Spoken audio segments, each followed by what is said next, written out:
ಪ್ರತಿಷ್ಠಿತ ಮಠದ ಆಸ್ತಿ ಮಾರಾಟದಲ್ಲಿ ವೈದ್ಯನಿಗೆ ವಂಚನೆ ಮಾಡಲಾಗಿದೆ. ಈ ಪ್ರಕರಣಕ್ಕೆ ಸಂಬಂಧಪಟ್ಟಂತೆ ಸುಜಯೇಂದ್ರ ವಿರುದ್ಧ ಚಾರ್ಜ್ ಶೀಟ್ ಸಲ್ಲಿಕೆ ಮಾಡಲಾಗಿದೆ. ಪ್ರತಿಷ್ಠಿತ ಮಠದ ಆಸ್ತಿಯನ್ನ ಮಾರಾಟ ಮಾಡುವುದಾಗಿ ವಂಚಿಸಿರುವಂತಹ ಪ್ರಕರಣ ಬೆಳಕಿಗೆ ಬಂದಿದೆ. ಚಾರ್ಜ್ ಶೀಟ್ನಲ್ಲಿರುವಂತಹ ಅಂಶಗಳ ಬಗ್ಗೆ ನ್ಯೂಸ್ 18ಗೆ ಲಭ್ಯವಾಗಿದೆ. ಬೆಂಗಳೂರಲ್ಲಿ ನಿವೇಶನವನ್ನ ಖರೀದಿ ಮಾಡಿ ಆ ಹೆಸರಿನಲ್ಲಿ ಡಾಕ್ಟರ್ಗೆ ವಂಚನೆ ಮಾಡಿದ್ದಾರೆ. ಜಮ್ಮು ಕಾಶ್ಮೀರ ಮೂಲದ ವೈದ್ಯ ರಾಜ ಲಂಗರ್ಗೆ ಮೋಸ ಮಾಡಿರುವಂತದ್ದು. KIAL ಬಳಿಯ ಮಠದ ನಿವೇಶನವನ್ನ ನಾನು ಕೊಡಿಸ್ತೀನಿ ಅಂತ ಹೇಳಿ ಮೋಸ ಮಾಡಿದ್ದಾರೆ. 2.70 ಕೋಟಿಯಷ್ಟು ಹಣವನ್ನ ಸುಜಯೇಂದ್ರ ಪಡೆದಿದ್ರಂತೆ.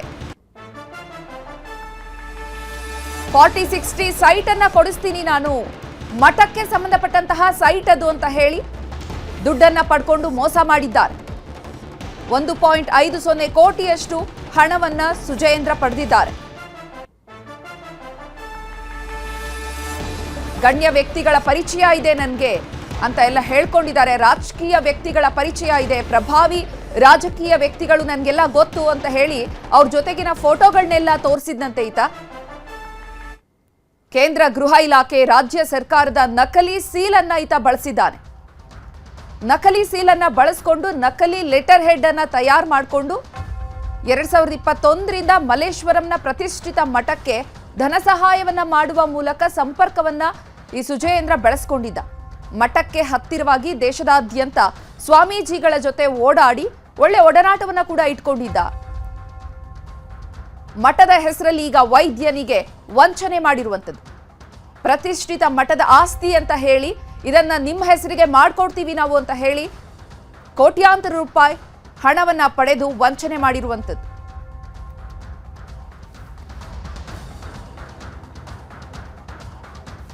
ಇನ್ನು ಈ ಬಗ್ಗೆ ಹೆಚ್ಚಿನ ಮಾಹಿತಿಯನ್ನ ನೀಡ್ತಾರೆ ನಮ್ಮ ಪ್ರತಿನಿಧಿ ಮಂಜು ಆರ್ಯ. ನೇರ ಸಂಪರ್ಕದಲ್ಲಿ ಜಾಯಿನ್ ಆಗಿದ್ದಾರೆ. ಮಂಜು ಆರ್ಯ, ಪ್ರತಿಷ್ಠಿತ ಮಠದ ಆಸ್ತಿಯನ್ನ ಮಾರಾಟ ಮಾಡಲಿಕ್ಕೆ ಹೇಗೆ ಸಾಧ್ಯ ಆಯಿತು?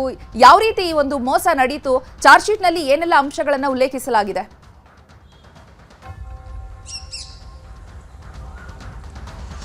ಚೈತ್ರ, ವಿಜಯನಗರದ ನಿವಾಸಿಯಾಗಿರುವಂತಹ ಸುಜಯೇಂದ್ರ ವಿರುದ್ಧ ಈಗ ವಿಜಯನಗರ ಪೊಲೀಸರು ಕೋರ್ಟ್ಗೆ ಒಂದು ಚಾರ್ಜ್ ಶೀಟ್ ಅನ್ನ ಕೊಟ್ಟಿರುವಂತಹದ್ದು. ಈತ 2021ರ ಅವಧಿಯಲ್ಲಿ ಒಂದು ಮಠಕ್ಕೆ ಹಣವನ್ನ ದೇಣಿಗೆ ಕೊಡ್ತೀನಿ ಅಂತೇಳಿ ಮಠದಲ್ಲಿರುವಂತಹ ಮಠಾಧೀಶನ ಪರಿಚಯ ಮಾಡ್ಕೊಳ್ತಾನೆ. ಇದಾದಂತ ಬಳಿಕ ಒಂದಷ್ಟು ಫೋಟೋಗಳನ್ನು ಕೂಡ ತಗೊಳ್ತಾನೆ. ಈತ ಯಾವುದೇ ಒಬ್ಬ ವ್ಯಕ್ತಿಯನ್ನ ಭೇಟಿಯಾದಂತಹ ಸಂದರ್ಭದಲ್ಲೂ ಕೂಡ ಅವ್ರ ಜೊತೆ ಒಂದಷ್ಟು ಫೋಟೋಗಳನ್ನು ತೆಗೆದುಕೊಳ್ತಾನೆ. ಆ ತೆಗೆದುಕೊಂಡಿದ್ದು ಆ ಒಂದು ಫೋಟೋಗಳನ್ನ ಇಟ್ಕೊಂಡು ಈತ ವಂಚನೆಯನ್ನ ಮಾಡೋದಕ್ಕೂ ಕೂಡ ಮುಂದಾಗ್ತಾ ಇರ್ತಾನೆ. ಅದೇ ರೀತಿ ಜಮ್ಮು ಕಾಶ್ಮೀರದ ಮೂಲದ ವೈದ್ಯರಿಗೆ ದೇವನಹಳ್ಳಿ ಸಮೀಪ ಇರುವಂತಹ ಒಂದು ಮಠದ ಆಸ್ತಿಯನ್ನ ತಮ್ಮ ಹೆಸರಿಗೆ ಮಾಡ್ಕೊಡ್ತೀನಿ ಅಂತ ಹೇಳ್ಬಿಟ್ಟು ಆತನಿಂದ ಸುಮಾರು 1.5 ಕೋಟಿ ಹಣವನ್ನು ಕೂಡ ಈತ ಪಡ್ಕೊಂಡಿರ್ತಾನೆ. ಈ ರೀತಿಯಾಗಿ ಜೊತೆಗೆ ಕೇಂದ್ರದ ಗೃಹ ಸಚಿವರಾದಂತಹ ಅಮಿತ್ ಶಾ ಅವರು ಕೂಡ ನನ್ನ ಜೊತೆ ಅತ್ಯಾಪ್ತರು, ನಿಮ್ಗೆ ಏನೇ ಒಂದು ಕೇಂದ್ರದಲ್ಲಿ ಕೆಲಸ ಆಗಬೇಕಾಗಿದ್ರು ಕೂಡ ಟೆಂಡರ್ಗಳಾಗಿರ್ಬೋದು ಅಥವಾ ಬೇರೆ ಬೇರೆ ಕಡೆಗಳಲ್ಲಿ ಸೈಟ್ಗಳಾಗಿರ್ಬೋದು, ಇಂಥವೇನಾದ್ರೂ ಬೇಕು ಅಂತಂದ್ರೆ ನಿಮ್ಗೆ ಕಡಿಮೆ ಬೆಲೆಯಲ್ಲಿ ನಾನು ಮಾಡ್ಕೊಡ್ತೀನಿ ಅಂತ ಹೇಳ್ಬಿಟ್ಟು ಕೂಡ ಒಂದಷ್ಟು ಹಣವನ್ನ ಪಡ್ಕೊಳ್ಳುವಂತ ಒಂದು ಕೆಲಸವನ್ನು ಕೂಡ ಈತ ಮಾಡ್ತಿರ್ತಾನೆ.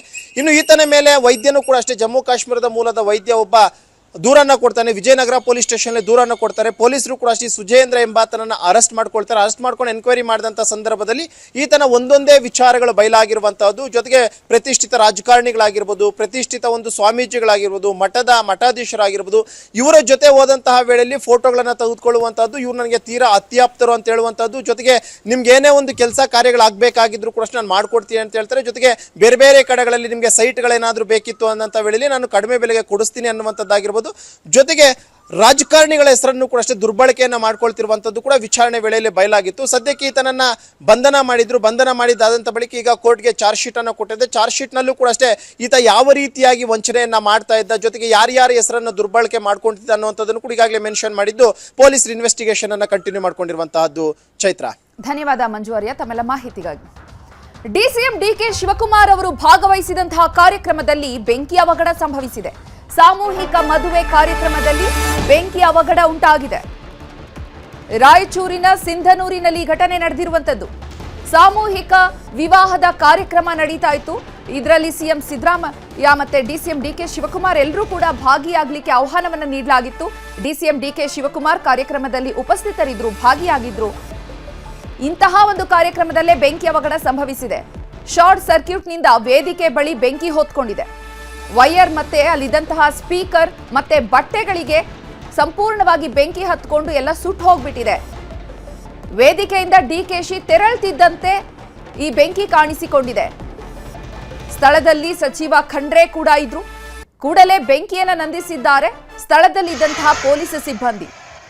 ಸದ್ಯ ಯಾವುದೇ ಪ್ರಾಣಹಾನಿ, ಯಾವುದೇ ಅನಾಹುತಗಳು ಸಂಭವಿಸಿಲ್ಲ. ಡಿಸಿಎಂ ಡಿಕೆ ಶಿವಕುಮಾರ್ ಅವರು ಕಾರ್ಯಕ್ರಮವನ್ನು ಮುಗಿಸಿ ಹೊರಡಿದ ನಂತರದಲ್ಲಿ ಈ ಒಂದು ಬೆಂಕಿ ಅವಘಡ ಸಂಭವಿಸಿರುವಂಥದ್ದು.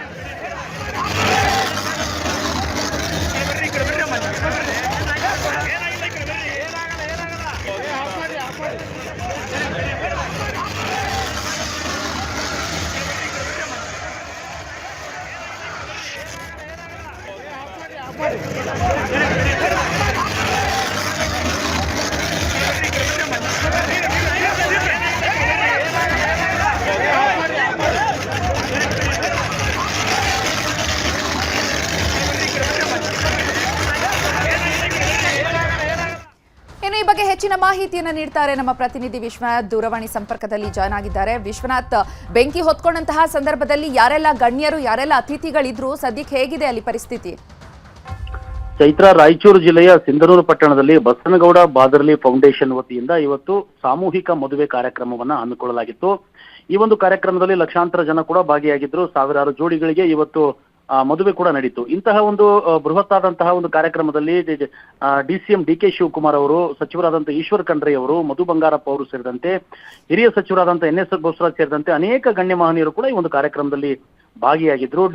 ಡಿಕೆ ಶಿವಕುಮಾರ್ ಅವರು ಮಾತನಾಡಿದ ನಂತರದಲ್ಲಿ, ಕಾರ್ಯಕ್ರಮದ ವೇದಿಕೆ ಬಿಟ್ಟು ತೆರಳಿದ ನಂತರದಲ್ಲಿ ಕೆಲವೇ ಸಮಯದಲ್ಲಿ ಈಶ್ವರ್ ಖಂಡ್ರೆ ಅವರು ಕೂಡ ಮಾತನಾಡ್ತಾರೆ. ಅವರು ಕೂಡ ಭಾಷಣಕ್ಕೆ ವಿದಾಯ ಹೇಳಿ ಕೆಳಗಡೆ ಬರ್ತಕ್ಕಂಥ ಸಂದರ್ಭದಲ್ಲಿ, ಇನ್ನೇನು ಮಾಧ್ಯಮದವರ ಜೊತೆ ಮಾತನಾಡ್ತಕ್ಕಂಥ ಸಂದರ್ಭದಲ್ಲಿ ಅಲ್ಲೇ ಮೆಟ್ಟಿಲು ಕೆಳಗಡೆ ಎಡಭಾಗದಲ್ಲಿ ಇವತ್ತು ವಿದ್ಯುತ್ನ ವೈರ್ ಸ್ಪಾರ್ಕ್ ಆಗಿ ಇವತ್ತು ಬೆಂಕಿ ಹೊತ್ಕೊಳ್ಳುತ್ತೆ.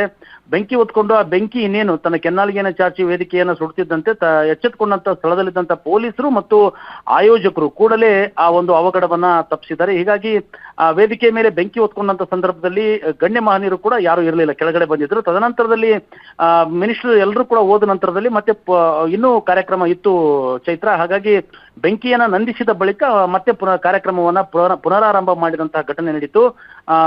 ಅದೃಷ್ಟವಶಾತ್ ಈ ಒಂದು ಬೆಂಕಿ ಅವಘಡದಲ್ಲಿ ಯಾರಿಗೂ ಕೂಡ ಯಾವುದೇ ಅಪಾಯ ಹಾನಿ ಸಂಭವಿಸಿಲ್ಲ. ಯಾಕೆಂತ ಕೇಳಿದ್ರೆ ವೇದಿಕೆಯ ಕೆಳಗಡೆ ಬೆಂಕಿ ಹೊತ್ಕೊಂಡಿರೋದ್ರಿಂದ ವೇದಿಕೆಯಿಂದ ಮದುಮಕ್ಕಳಾಗಿರ್ಬೋದು ಮತ್ತು ಸಾರ್ವಜನಿಕರಾಗಿರ್ಬೋದು ತುಂಬಾ ದೂರದಲ್ಲಿ ಇರೋದ್ರಿಂದ ಈ ಒಂದು ಬೆಂಕಿ ಅವಘಡದಲ್ಲಿ ಯಾರಿಗೂ ಕೂಡ ಯಾವುದೇ ರೀತಿಯಾದಂತಹ ಹಾನಿ ಸಂಭವಿಸಿಲ್ಲ. ಚೈತ್ರ, ಧನ್ಯವಾದ ವಿಶ್ವನಾಥ್ ತಮ್ಮೆಲ್ಲ ಮಾಹಿತಿಗಾಗಿ.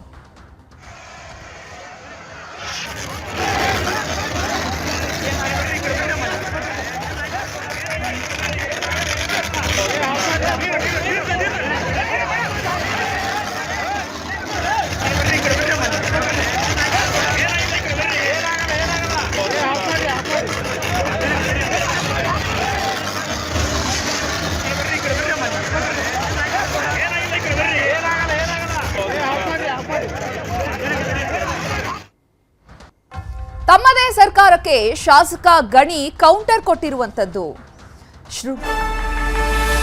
ತಮ್ಮದೇ ಸರ್ಕಾರಕ್ಕೆ ಶಾಸಕ ಗಣಿಗಾರ್ ರವಿ ಖಡಕ್ ಎಚ್ಚರಿಕೆಯನ್ನ ನೀಡಿದ್ದಾರೆ. ಮಂಡ್ಯ ಯೂನಿವರ್ಸಿಟಿಯನ್ನ ಮುಚ್ಚಿಸಿದ್ರೆ ಬೆಂಕಿ ಹಚ್ಚಿಸ್ತೇವೆ ಅಂತ ಖಡಕ್ ವಾರ್ನಿಂಗ್ ನೀಡಿದ್ದಾರೆ. ಬಹಿರಂಗ ವೇದಿಕೆಯಲ್ಲೇ ಶಾಸಕ ಗಣಿಗಾರ್ ರವಿ ಗುಡುಗಿರುವಂತದ್ದು. ಮಂಡ್ಯ ಯೂನಿವರ್ಸಿಟಿಯನ್ನ ಯಾವುದೇ ಕಾರಣಕ್ಕೂ ಕ್ಲೋಸ್ ಮಾಡೋದಕ್ಕೆ ಬಿಡಲ್ಲ. ಯಾರೇ ಬಂದ್ರೂ ಕೂಡ ಮಂಡ್ಯ ಯೂನಿವರ್ಸಿಟಿಯನ್ನ ನಾವು ಮುಚ್ಚೋದಕ್ಕೆ ಬಿಡೋದಿಲ್ಲ. ಯೂನಿವರ್ಸಿಟಿಯನ್ನ ಮುಚ್ಚಲು ಬಂದ್ರೆ ಬೆಂಕಿ ಹಚ್ಚಿಸುತ್ತೇವೆ ಅಂತ ಖಡಕ್ ಎಚ್ಚರಿಕೆಯನ್ನ ನೀಡಿದ್ದಾರೆ. ಉನ್ನತ ಶಿಕ್ಷಣ ಸಚಿವ MC ಸುಧಾಕರ್ ವಿರುದ್ಧ ವಾಗ್ದಾಳಿ ನಡೆಸಿದ್ದಾರೆ. ಬಹಿರಂಗ ವೇದಿಕೆಯಲ್ಲೇ ಗಣಿಗಾರ್ ರವಿ ಗುಡುಗಿರುವಂತದ್ದು. ಯೂನಿವರ್ಸಿಟಿನ ಮುಚ್ಚೋಣ ಅಂತಿದೀವಿ, ಮುಂದಕ್ಕೆ ಹಾಕಿದೀವಿ, ರವಿ ಗಲಾಟೆ ಮಾಡ್ದ ಅಂತ. ಮುಚ್ಚಬೇಕಾ ನಿಮ್ ಯೂನಿವರ್ಸಿಟಿನ? ನೀವು ಮೈಸೂರಿಗೆ ಮತ್ತೆ ಹೋಗ್ತೀರಾ? ನೀವು ಮತ್ತೆ ಮೈಸೂರವ್ರ ಗುಲಾಮರಾಗ್ತೀರಾ? ಆಗ್ಬೇಕಾ? ಆಗ್ಬೇಕಾದ್ರೆ ಮಿನಿಸ್ಟರ್ ಹೇಳಿದ್ನ ಕೇಳ್ಕೊಂಡು ಸುಮ್ನೆ ದೆಪ್ಪು ಕುತ್ಕೊಳ್ಳಿ. ಪಿಕ್ಚರ್ ಅವ್ರು ಬಂದ್ರೆ ಚಪ್ಪಾಳೆ ಹೊಡಿತೀರಾ. ಯೂನಿವರ್ಸಿಟಿ ಮುಚ್ಚೋಣ ಅಂತ ಹೇಳಿದ್ರೆ ಮುಚ್ಚಬೇಕಾ? ಇಂಥ ಪೆಸ್ಟ್ಗಳು, ಇಂಥ ಯುವ ಸಂಭ್ರಮ ಖಾಸಗಿ ಕಾಲೇಜಲ್ಲಿ ಮಾತ್ರ ಮಾಡ್ತಾ ಇದ್ರು. ಇದನ್ನ ಯಾಕೆ ಮಾಡಿದೆ ಅಂದ್ರೆ ಕರ್ನಾಟಕದಲ್ಲಿ ಮಂಡ್ಯದಲ್ಲಿ ಒಂದು ಯೂನಿವರ್ಸಿಟಿ ಇದೆ ಅಂತ ನೋಡ್ಲಿ ಅಂತ ಮಾಡಿರೋದು. ಅವ್ರು ಮುಚ್ಚೋಣ ಅಂತ ಹೇಳಿದ್ರೆ ಆಯ್ತು ಅಂತ ಚಪ್ಪಾಳೆ ಹೊಡಿತಾ ಇದ್ರು, ಮುಚ್ಚಿ ಮುಚ್ಚಿ ಅಂತ. ಮುಚ್ಚಬೇಕಾ ಮಂಡ್ಯ ಯೂನಿವರ್ಸಿಟಿನ? ನಿಮಗೆ ಮೈಸೂರು ಯೂನಿವರ್ಸಿಟಿದ ಡಾಕ್ಯುಮೆಂಟ್ಸ್ ಬೇಕಾ, ಮಂಡ್ಯ ಯೂನಿವರ್ಸಿಟಿ ಅನ್ನೋ ಡಾಕ್ಯುಮೆಂಟ್ಸ್ ಬೇಕಾ? ಯಾರು ಬಂದ್ರು ಈ ಯೂನಿವರ್ಸಿಟಿ ಮುಚ್ಚಕ್ಕಾಗಲ್ಲ. ನಮ್ಮ ಸರ್ಕಾರಕ್ಕೂ ಹೇಳಿದೀನಿ, ಬೆಂಕಿ ಹಚ್ಚಿಸ್ತೀವಿ ಮಂಡ್ಯ ಯೂನಿವರ್ಸಿಟಿ ಕಟ್ಟಿದ್ರೆ ಮುಚ್ಚಿದ್ರೆ ಅಂತ. ನಿಮ್ ಮಂತ್ರಿಗೆ ಹೇಳಿದೀನಿ, ಮಂಡ್ಯ ಮಾತೆತ್ತಿದ್ರೆ ಮಂಡ್ಯ ಯೂನಿವರ್ಸಿಟಿ ಮುಚ್ಚನ ಅಂತ ಹೇಳಿದ್ರು ನಿಮ್ ಮಿನಿಸ್ಟ್ರು. ನಾನು ಹೇಳಿದೀನಿ ಮಂಡ್ಯ ರೋಡಲ್ಲಿ ಓಡಾಡಕ್ ಬಿಡಲ್ಲ ನಾನು ಅಂತ. ಮಂಡ್ಯ ಯೂನಿವರ್ಸಿಟಿ ಮುಚ್ತೀವಿ ಅಂತ ಹೇಳಿದಾಗ ಅದಕ್ಕೆ ನಾವು ಆಸ್ಪದ ಕೊಡಬಾರ್ದು ಅಂತೇಳಿ 3 ಕೋಟಿಯನ್ನ ವಿನಿಯೋಗಿಸಿ ಒಂದು ಒಳ್ಳೆ ಸ್ವಾಗತ ಕಮಾನನ್ನ ಮಾಡಿ ಇವತ್ತು ಇನಾಗ್ರೇಷನ್ ಅನ್ನ ಮಾಡಿದೀವಿ. ಇನ್ನು ಈ ಬಗ್ಗೆ ಹೆಚ್ಚಿನ ಮಾಹಿತಿಯನ್ನು ನೀಡ್ತಾರೆ ನಮ್ಮ ಪ್ರತಿನಿಧಿ ಸುನಿಲ್, ದೂರವಾಣಿ ಸಂಪರ್ಕದಲ್ಲಿ ಜಾಯ್ನ್ ಆಗಿದ್ದಾರೆ. ಸುನಿಲ್, ಬಹಿರಂಗ ವೇದಿಕೆಯಲ್ಲೇ ಗಣಿಗ ರವಿ ಅವರು ಗುಡುಗಿರುವಂತದ್ದು, ಮಂಡ್ಯ ಯೂನಿವರ್ಸಿಟಿಯನ್ನ ನಿಜವಾಗೂ ಮುಚ್ಚುವಂತಹ ಪರಿಸ್ಥಿತಿ ಬಂದಿದ್ಯಾ, ಪ್ರಸ್ತಾವನೆ ಬಂದಿದ್ಯಾ, ಏನಿದು ವಾಕ್ಸಮರ? ಹೌದು ಚೈತ್ರ, ಈ ಹಿಂದೆ ಏನು ನಷ್ಟದ ಕಾರಣವನ್ನ ಕೊಟ್ಟು ಸಾಕಷ್ಟು ರಾಜ್ಯದ ಯೂನಿವರ್ಸಿಟಿಗಳನ್ನ ಮುಚ್ಚುವ ನಿರ್ಧಾರಕ್ಕೆ ಸರ್ಕಾರ ಬಂದಿತ್ತು. ಈ ಒಂದು ಸಂದರ್ಭದಲ್ಲಿ ಮಂಡ್ಯ ಯೂನಿವರ್ಸಿಟಿಯನ್ನು ಕೂಡ ಮೈಸೂರು ಯೂನಿವರ್ಸಿಟಿಯ ಅಂಡರ್ ಅಲ್ಲಿ ಬರುವ ರೀತಿಯಲ್ಲಿ ಮಾಡಬೇಕು ಅನ್ನುವಂತ ಉದ್ದೇಶವನ್ನ ಇಟ್ಕೊಂಡಿದ್ರು. ಆದ್ರೆ ಈ ಒಂದು ಸಂದರ್ಭದಲ್ಲಿ ಸಾಕಷ್ಟು ಹೋರಾಟಗಳು ನಡೀತು. ಮಂಡ್ಯ ಯೂನಿವರ್ಸಿಟಿಯನ್ನ ಉಳಿಸುವಂತ ನಿಟ್ಟಿನಲ್ಲಿ ಸಾಕಷ್ಟು ಹೋರಾಟಗಳು ನಡೆದ್ವು. ಹೀಗಾಗಿ ಇದರಲ್ಲಿ ಮಂಡ್ಯ ಶಾಸಕರಾಗಿರ್ತಕ್ಕಂಥ ಗಣಿಗ ರವಿ ಅವರು ಕೂಡ ಯಾವುದೇ ಕಾರಣಕ್ಕೂ ಮಂಡ್ಯ ಯೂನಿವರ್ಸಿಟಿಯನ್ನ ಮುಚ್ಚೋದಿಕ್ಕೆ ಬಿಡೋದಿಲ್ಲ ಅನ್ನುವಂತ ಮಾತನ್ನ ಈ ಹಿಂದೆಯೂ ಕೂಡ ಹೇಳಿದ್ರು. ಇದರ ಜೊತೆಗೆ ಏನು ನವ ವಸಂತ ಅನ್ನುವಂತ ಕಾರ್ಯಕ್ರಮವನ್ನ ಮಂಡ್ಯ ಯೂನಿವರ್ಸಿಟಿಯಲ್ಲಿ ಆಯೋಜನೆಯನ್ನ ಮಾಡಲಾಗಿತ್ತು. ಈ ಕಾರ್ಯಕ್ರಮದ ವೇದಿಕೆ ಕಾರ್ಯಕ್ರಮ ಏನ್ ನಡೀತಾ ಇತ್ತು, ಇಲ್ಲಿ ಭಾಷಣವನ್ನ ಮಾಡುವಂತ ಸಂದರ್ಭದಲ್ಲಿ ಗಣಿಗ ರವಿಕುಮಾರ್ ಅವರು ಒಂದು ಮಾತನ್ನ ಹೇಳಿದ್ರು. ಮಂಡ್ಯ ಯೂನಿವರ್ಸಿಟಿಯನ್ನ ಏನಾದ್ರೂ ಮುಚ್ಚಿಸುವಂತ ಕೆಲಸಕ್ಕೆ ಬಂದ್ರೆ ಬೆಂಕಿ ಹೆಚ್ಚಿಸುವಂತ ಕೆಲಸವನ್ನ ಮಾಡ್ತೇನೆ ಅನ್ನುವಂತ ಮಾತನ್ನ ಹೇಳಿದ್ರು. ಈ ಬಗ್ಗೆ ಈಗಾಗಲೇ ನಮ್ಮದೇ ಸರ್ಕಾರ, ಅಂದ್ರೆ ಏನು ರಾಜ್ಯದಲ್ಲಿರುವಂತದ್ದು ಕಾಂಗ್ರೆಸ್ ಸರ್ಕಾರ, ನಮ್ಮ ಸರ್ಕಾರಕ್ಕೆ ನಾನು ಈ ಬಗ್ಗೆ ಮಾಹಿತಿಯನ್ನ ಕೊಟ್ಟಿದ್ದೇನೆ. ಯಾವುದೇ ಕಾರಣಕ್ಕೂ ಮಂಡ್ಯ ಯೂನಿವರ್ಸಿಟಿಯನ್ನ ಮುಚ್ಚೋದಿಕ್ಕೆ ಬಿಡೋದಿಲ್ಲ ಅನ್ನುವಂತ ಮಾತನ್ನ ಗಣಿಗ ರವಿಕುಮಾರ್ ಅವರು ಹೇಳಿರುವಂತದ್ದು. ಹಾಗೆ ವಿದ್ಯಾರ್ಥಿಗಳಿಗೆ ಒಂದು ಮಾತನ್ನ ಹೇಳ್ತಾರೆ, ನಿಮ್ಮ ಸಚಿವರು ಪದೇ ಪದೇ ಮಂಡ್ಯ ಯೂನಿವರ್ಸಿಟಿಯನ್ನ ಮುಚ್ತೇವೆ, ನಷ್ಟದಲ್ಲಿದೆ ಮಂಡ್ಯ ಯೂನಿವರ್ಸಿಟಿ ಅನ್ನುವಂತ ಮಾತನ್ನ ಹೇಳ್ತಾ ಇರ್ತಾರೆ. ಹೀಗಾಗಿ ಏನಾದ್ರೂ ಒಂದು ವೇಳೆ ಮಂಡ್ಯ ಯೂನಿವರ್ಸಿಟಿಯನ್ನ ಮುಚ್ಚೋದಿಕ್ಕೆ ಮುಂದಾದ್ರೆ ಮಂಡ್ಯ ರಸ್ತೆಯಲ್ಲಿ ಓಡಾಡೋದಿಕ್ಕೆ ಬಿಡೋದಿಲ್ಲ ಅನ್ನುವಂತ ಆಕ್ರೋಶದ ನುಡಿಗಳನ್ನ ಗೈಗ ರವಿಕುಮಾರ್ ಅವರು ಹೇಳಿರುವಂತದ್ದು. ಚೈತ್ರ, ಧನ್ಯವಾದ ಸುನಿಲ್ ತಮ್ಮೆಲ್ಲ ಮಾಹಿತಿಗಾಗಿ. ಸಿದ್ದರಾಮಯ್ಯ ಬದಲಾದ್ರೆ ಖರ್ಗೆ ಅವರು ಸಿಎಂ ಆಗ್ಲಿ, ಈ ಕುರಿತು ನಾನು ಅವರನ್ನ ಭೇಟಿಯಾದಾಗ ಹೇಳಿದ್ದೇನೆ. ಸಿಎಂ ಆರ್ಥಿಕ ಸಲಹೆಗಾರ ಬಸವರಾಜ ರಾಯರೆಡ್ಡಿ ಈ ಹೇಳಿಕೆಯನ್ನು ನೀಡಿದ್ದಾರೆ. ಸಿಎಂ ಸಿದ್ದರಾಮಯ್ಯ ಬದಲಾವಣೆ ಆಗೋದೇ ಆದ್ರೆ ಖರ್ಗೆ ಅವರು ಮುಖ್ಯಮಂತ್ರಿ ಆಗ್ಲಿ, ಈ ಕುರಿತು ನಾನು ಅವ್ರ ಜೊತೆ ಮಾತನಾಡಿದ್ದೀನಿ ಭೇಟಿಯಾದಂತಹ ಸಂದರ್ಭದಲ್ಲಿ ಅಂತ ಸಿಎಂ ಆರ್ಥಿಕ ಸಲಹೆಗಾರ ಬಸವರಾಜ ರಾಯರೆಡ್ಡಿ ಹೇಳಿಕೆ ನೀಡಿದ್ದಾರೆ. ನನಗಿರುವಂತಹ ಮಾಹಿತಿ ಪ್ರಕಾರ ಸಿದ್ದರಾಮಯ್ಯ ಅವರೇ ಮುಂದುವರಿತಾರೆ, ಯಾವುದೇ ಬದಲಾವಣೆ ಇಲ್ಲ. 2028ರ ಎಲೆಕ್ಷನ್ ನಲ್ಲಿ ಮತ್ತೆ ಕಾಂಗ್ರೆಸ್ ಪಕ್ಷ ಅಧಿಕಾರಕ್ಕೆ ಬಂದ್ರೆ ಆಮೇಲೆ ಮುಖ್ಯಮಂತ್ರಿ ಯಾರು ಅನ್ನುವಂಥದ್ದನ್ನ ಚರ್ಚೆ ಮಾಡಬೇಕು. ಹಾಗಾಗಿ ಸಿದ್ದರಾಮಯ್ಯ ಮೇಲೆ ನನಗೆ ಬಹಳ ಪ್ರೀತಿ ಇದೆ, ಸಿದ್ದರಾಮಯ್ಯ ಅವರೇ ಮುಂದುವರಿತಾರೆ ಅಂತ ಹೇಳಿದ್ದಾರೆ. ನಾನು ಯಾರ ಬೆಂಬಲಿಗನೂ ಅಲ್ಲ, ನಾನೇ. DK ಶಿವಕುಮಾರ್ ಎಲ್ಲಿಯೂ ಕೂಡ ನಾನೇ ಸಿಎಂ ಅಂತ ಹೇಳಿಲ್ಲ. 32 ವರ್ಷದಿಂದ ರಾಜಕಾರಣವನ್ನ ಮಾಡಿದವರು ಸಚಿವರಾಗಲು ಕೇಳಿದ್ದಾರೆ. ನಾನು ಪ್ರಧಾನಿ ಆಗ್ಬೇಕು ಅಂತ ಆಸೆ ಇಟ್ಕೊಳ್ಳೋದ್ರಲ್ಲಿ ತಪ್ಪೇನು? ನಾನು ಖರ್ಗೆ ಅವರ ಬಳಿ ಸಚಿವ ಸ್ಥಾನವನ್ನ ಕೇಳಿಲ್ಲ. 1985ರಿಂದ ಖರ್ಗೆ ನಾನು ಶಾಸಕರಾಗಿದ್ದವರು. ರಾಯರೆಡ್ಡಿ ಯಾರು ಅನ್ನುವಂಥದ್ದು ಅವರಿಗೆ ಗೊತ್ತಿದೆ ಅಂತ ಬಸವರಾಜ ರಾಯರೆಡ್ಡಿ ಹೇಳಿಕೆಯನ್ನ ನೀಡಿದ್ದಾರೆ.